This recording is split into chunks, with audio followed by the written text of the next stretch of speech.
I went beneath the family mausoleum expecting bones and dust. Not a sealed chamber untouched by time. Inside I found a man, silent, unmoving, yet too lifelike to be dead, too still to be asleep. The air was thick, like wading through water, and my voice gone. Even light behaved strangely, sluggish and surreal. As I searched the room, I uncovered relics older than my great-grandpa's tools, letters signed by a Grand Magus, addressed to Cullen Aven, the very first of our line to swear the oath. The deeper I looked, the less sense it made. Preserved garments, alchemical equipment, ancient swords, and then her. A woman, perfectly preserved, skin like stone, but warm. A scar on her shoulder, a frozen tear on her cheek. When I touched her, that tear moved. Whatever this place is, it's not just history, it's waiting. And somehow, it's waiting for me.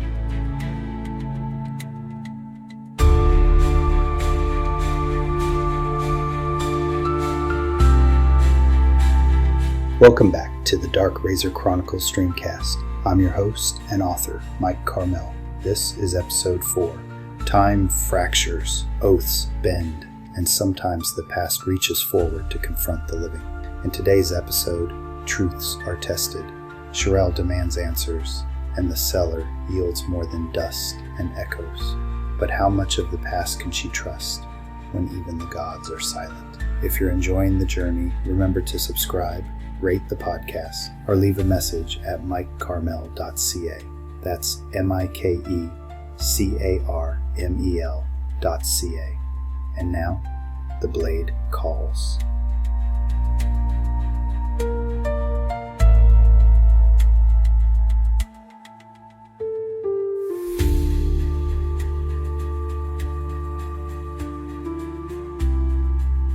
Sharo Maldine. What did he say? It sounds like we're in a tunnel. Is he asking if I can hear him?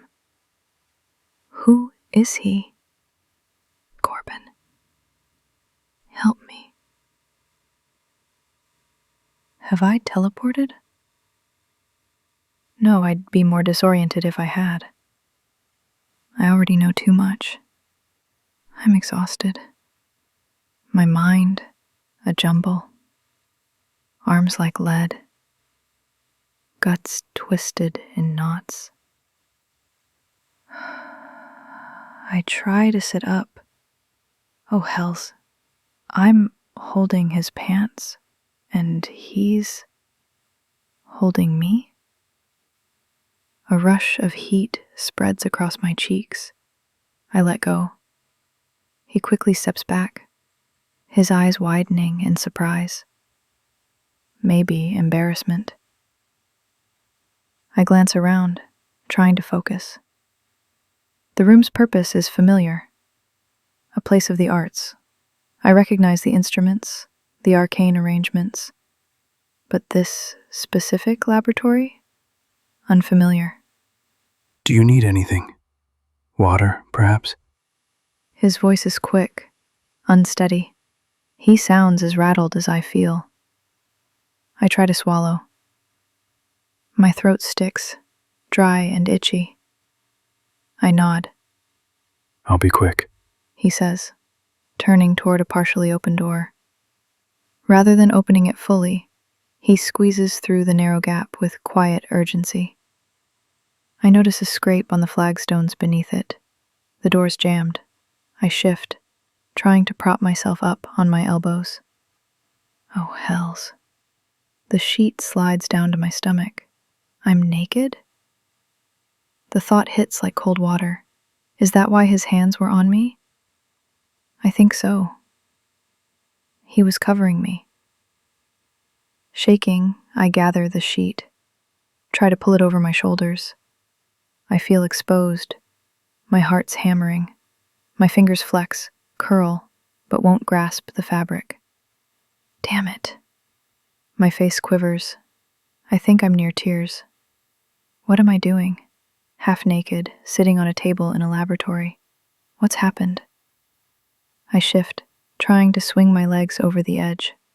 One makes it, but even that takes effort.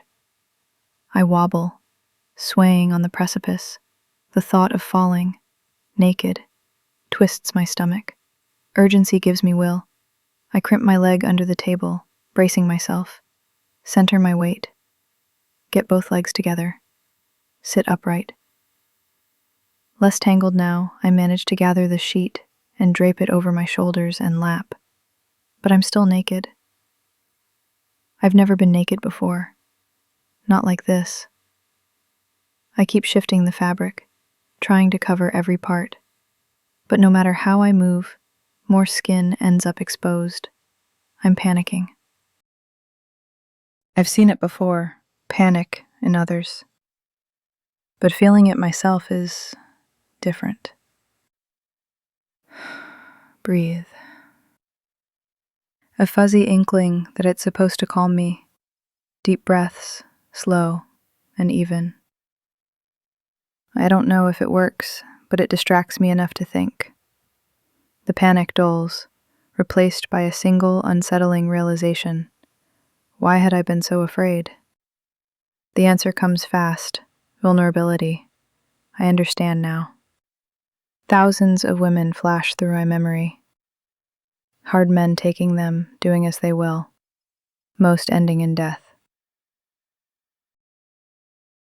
Vulnerability in armor. In defense, I know those, but being naked, that had never factored into my equations. There's no protection in bare skin. No dignity in the tremble of cold air against your ribs. Just exposure, raw and helpless. The sound of footfalls, water sloshing, the thud of a bucket, and a gentle huff. Within a heartbeat, he's back. He slips through the narrow gap with a small metal bucket in hand, trailing damp footprints. Here. He offers me a battered tin cup. I reach out automatically, the other hand still clenched at the sheet twisted tight around my neck. The stretch pulls me forward too far. My balance tips, but he's fast. The bucket thunks to the floor, and his free hand finds my shoulder, steadying me with a firm, warm grip. Just like that, the spike of fear in my chest flattens. Not gone, but softened. He still holds out the cup. I take it. My fingers brush his knuckles. My hand shakes so badly the water sloshes over the rim. I lift it anyway. The tin is cold against my mouth. The first sip is icy, pure. It shocks through my teeth and down my throat, like something sacred. I gulp another, then another. The water spills from the corner of my mouth and runs down the sheet, sending a chill across my collarbone. But I don't stop drinking. Too soon, it's gone. The cup is empty. I lower it slowly, catching my breath, staring into the dull, dented bottom, like it might hold a second round. My tongue sticks to the roof of my mouth. I want more. Gods, I need more. When I look up, he's watching me. Not just glancing, watching. Intently. His hand is no longer on my shoulder, but his gaze holds me fast, full of something that isn't pity. Worry. Recognition? No. Just concern. But real. My neck burns under the heat of it, my cheeks too. I lower my eyes, suddenly too aware of the sheet, the trembling, the rawness of everything. He notices, reaches to take the cup. And that's when it hits me. The spin. Minimized. My stomach flips, my eyes blur. The cup clatters to the floor as my fingers miss their mark. My hands grab at the edge of the table, but my body's too light, too far gone. I lurch, then his arms are there, firm and grounding, catching me again. Are you all right? His voice is low, but sharp with urgency. No threat in it, just concern. maybe alarm. I can't answer. My voice won't come.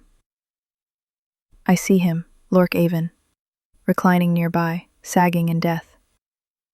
The words slip out before I can stop them. Did you do that? Suspicion sharp in my voice. Do what? I point. His gaze follows. His response is fast, defensive. Me? No. He was like that when I arrived.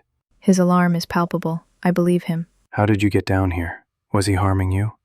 I stare at him, not understanding. Harming me? Down here? Down where? I want to tumble from the table, if only to lie down, but his hands hold me steady, and there's nowhere to go. My voice is barely a whisper. Where am I? You're in a cellar. Do you know this man? Did he abduct you? Abduct me. He doesn't know who I am. Who are you? My name is Cullen Aven. And you? Oh, thank Corbin. He's an Aven. The relief lifts a weight I hadn't known was there. I ignore his question. Instead, I study him more closely. Yes, I see the resemblance. Is he your father? The words come slowly. A flicker of memory. Lork had a son, didn't he? But the name Cullen doesn't ring true. Cullen's expression slips into confusion. He glances at the slumped body. This man? No, miss, he's not my da. Don't you know who he is? I blink. But you look so much like him.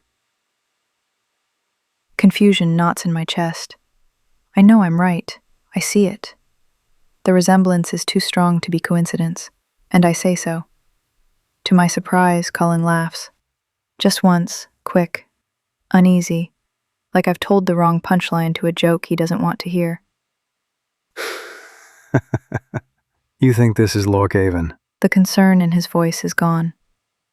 Now it's amusement. Yes. Who do you think he is? Girlie, you must really be out of sorts. That word, girly, it sets my blood boiling. If you don't know who I am, and you don't know who he is, then why are you even here? The humor vanishes. That's my business. A strange feeling rises. Vulnerability, raw and creeping. You're on my family's land. His tone shifts. Possessive, authoritative. There's weight behind it. As if I am the trespasser. As if I owe something. I remember this. I've seen this. The horror of dishonor. Of not knowing your place. The memories press in, dark, unrelenting. Now I am the one who is naked, unarmed, shielded only by confusion and a sheet. And if you can't tell me what you're doing here, girlie, I'll get the peacekeepers, and you can explain it to them. Girlie, again. The casual dismissal stings more than I expect. He treated me gently, not moments ago. What changed? My silence is a mistake. He reads it as defiance. Is that what you want? He jerks his head toward the door. There's a peace station 2 minutes from here. No. The word slips out. Too fast, too soft. Meant to calm him, but I'm still drowning in questions. My gaze shifts, searching the room for something solid. Something real. How long have I been here? Another mistake. How should I know? His frustration hits hard, and I feel my own rising to meet it. Maybe once he knows who I am, maybe then his tone will change. The thought almost makes me smile. But then he says something that turns my blood cold. 200 years, I suppose. The number lands like a blow. Why would you say that? His voice sharpens, sarcasm thick, mocking. Tears prick at the corners of my eyes. I blink them back. I've just about had enough. You picked the wrong Aven for your bluff, and I don't mean me. Lork Aven has been missing for 200 years. My breath catches. My face twists in shock. Is it true? Something shifts inside me. Deep, primal. A coiled thing unspools into heat, into anger. It's too much. The confusion, the way he questions me at every word. Nothing makes sense. The rage builds, and before I can stop it, it spills over. I lunge at him. My fists twist into his shirt, and I shove. He stumbles back. Just a step. He's heavier than I expect. Solid, unyielding. A fringe of red creeps into my vision. I scream. "Who are you?" His expression doesn't change.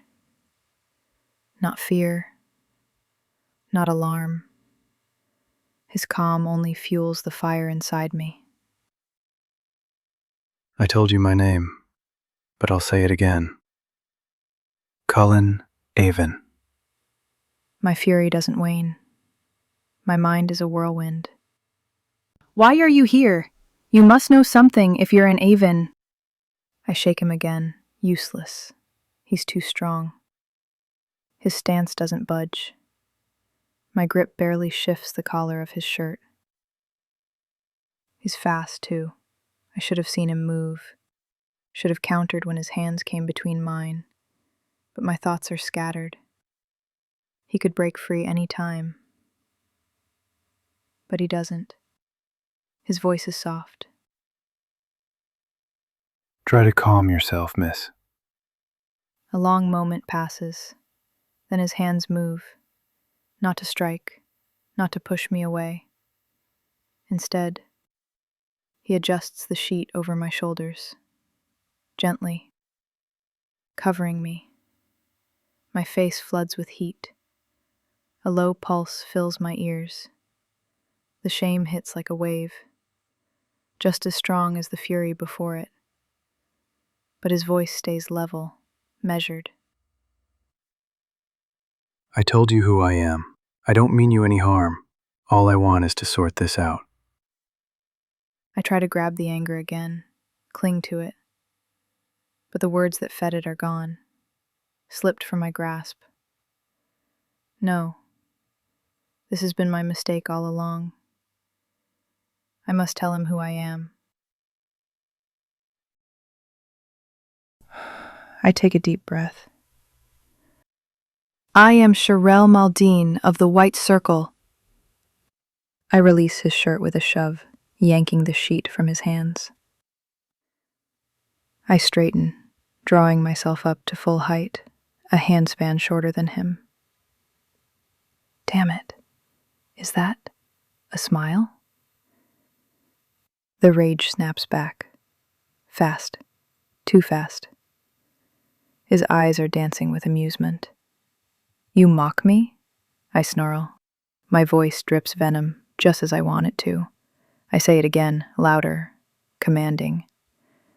"I am Sherelle Maldine of the White Circle. Kneel before me." But he doesn't move. No. He's stifling laughter. I don't understand. I'm not trying to mock you. But he is. He's grinning at me. "You're still doing it," I snap. "You can be hung for this." His amusement doesn't fade, though his brows lift slightly. Hung? That's a bit harsh. I'm about to explode, but something in his voice gives me pause. He studies me, and his expression shifts. Not to fear or anger, something else. You're a good player, miss. But why pick the White Circle? Why not claim to be a niece of Brandon, chief of peacekeepers? Or the first magistrate of Parton? My fists clench. His words should stoke the fire again. But somewhere deep down, I already know what he's about to say. And then, like a bucket of cold water, the truth crashes in. Everyone knows the White Circle has been dead for 200 years. Some don't even believe they ever existed. I gasp. The words barely escape. Just breath. 200 years. He said the same thing about Lork. My mind reels. The white circle ruled for 6 centuries. How can they be gone? I reach, instinctively. I seek Corbin. I quest for my god. But I do not feel him. I haven't felt him since I woke. I don't know how you got down here, or what's going on. His voice has lost its edge. The mirth is gone. Only a sigh remains. But if I can't get an answer, His jaw tightens. then it's time for the authorities. Authorities? No. Not now. Not yet. This can't be real. He must be lying. Instinct takes over. A defense. A trigger. Executione mandare. Tenne ostium clausum. The moment the words leave my lips, the spell answers. The garden responds. I feel it before it happens. The surge. The precursor. Power rushes into me. Air whistles in from beyond the door with a sudden force. The backlash shoves me against the table. Cullen startles as the door scrapes closed, a handspan at first. He moves toward it, but before he can reach it, the force amplifies. The door jerks again. Another handspan. The recoil slams into me, nearly toppling the table as it skids across the floor with a honk. He lunges, hands bracing the door's edge, pulling, but it's too late. The strength of Essentia is already binding it in place. There's no one out there. He says, still pulling. The door is cracked just a sliver, enough for a blade of light to spill into the dim cellar. The door is firmly bound. You will answer my questions, Cullen Aven, and you will answer truthfully or face the consequences. Consequences? He doesn't stop trying the door, bracing one foot against the wall for leverage. It doesn't budge. His voice carries no fear. If anything, there's amusement behind it. Who sent you? Sent me. He snorts, eyes still fixed on the door. No one sent me. I told you this is our property. My family lives in a house near here. You're the one trespassing. Then why are you here? If I've been down here for 200 years, why now? With one last yank, he gives up. He turns to face me, exhaling sharply. I don't know. What do you want me to say? That I believe you? He meets my gaze, steady, unflinching, waiting.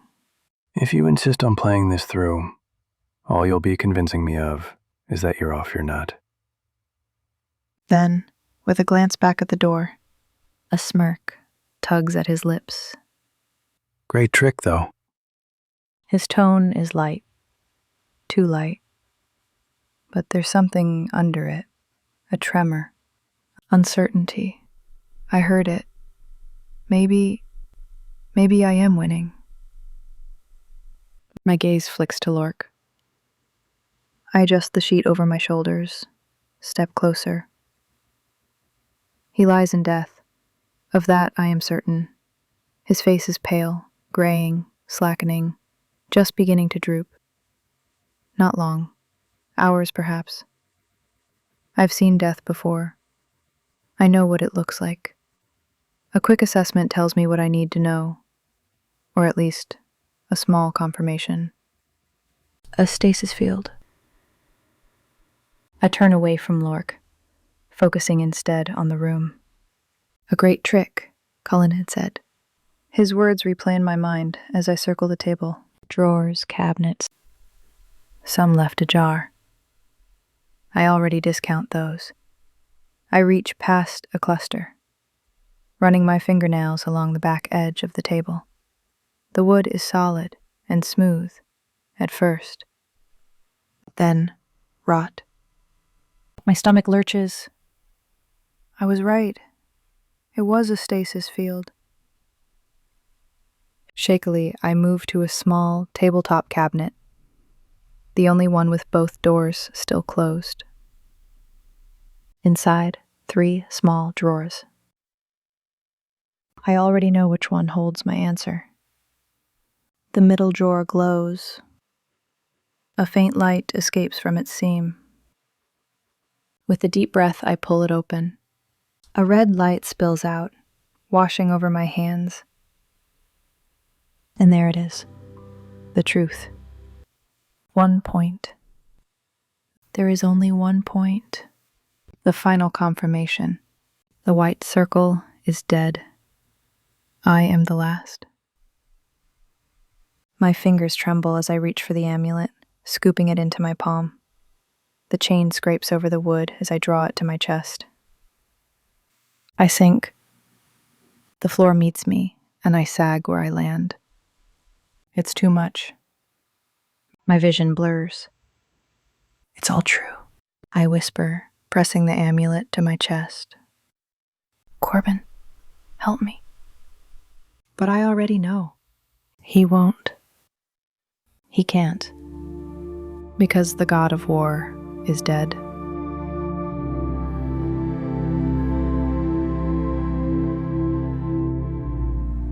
That was episode 4 of the Dark Razor Chronicles streamcast. I'm your host and author, Mike Carmel. This episode was brought to life with narration by 11 Labs Technology. If the past is a weapon, what happens when it slips into the wrong hands? We're just getting started. If you're enjoying the journey, don't forget to subscribe, rate the podcast, or share it with someone who needs a little time-bending magic in their life. You'll find links, extras, and contact info at mikecarmel.ca. That's mikecarmel.ca. And remember, if the blade calls, answer it. If your oath is tested, honor it. Until next time.